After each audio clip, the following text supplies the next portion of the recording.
Also happening right now, stocks are dropping like a rock. Take a look at the Dow Jones Industrial Average, down more than 900 points, S&P 500 down 130 points, and NASDAQ falling almost 500 points after that hotter than expected inflation report.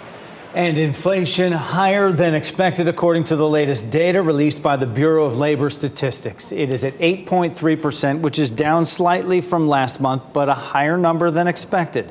Good afternoon to you. I'm Jeff Hogan. And I'm Renee Chu. Thanks for joining us. 5 on your side's Keely Arthur is live in Raleigh to share what this all means and the items and industries hit the hardest. Keely.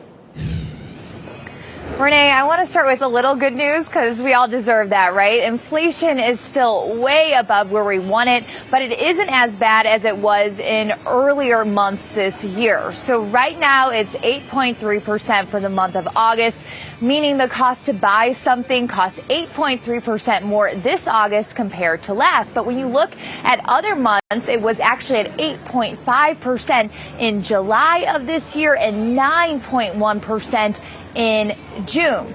Things like used cars, appliances, even air travel are actually trending downward. But things that we have to deal with every day, like the cost of living, rent, food prices, new cars, all up.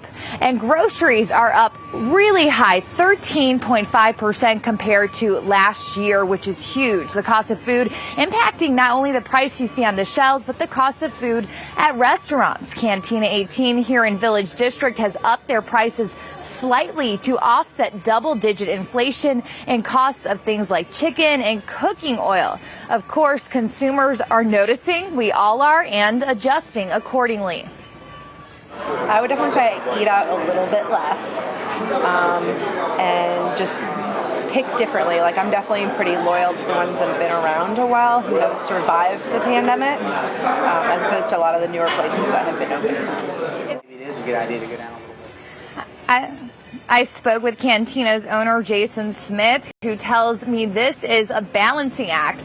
They are trying to deal with the increase in prices, but they don't want to alienate people. You remember the restaurant industry just had 2 years of shutdowns and false starts with the pandemic, so they need all the customers that they can get. We know as a means to offset inflation, the Federal Reserve has been increasing interest rates for the past few months. They're expected to do that again next week. So my advice to anyone watching this would be try not to borrow as much money right now and get control of your credit card bill. Most credit card interest rates are at a variable rate, so you are going to see that balance go up once the Federal Reserve increases rates once again. Renee? Keely Arthur live in Raleigh.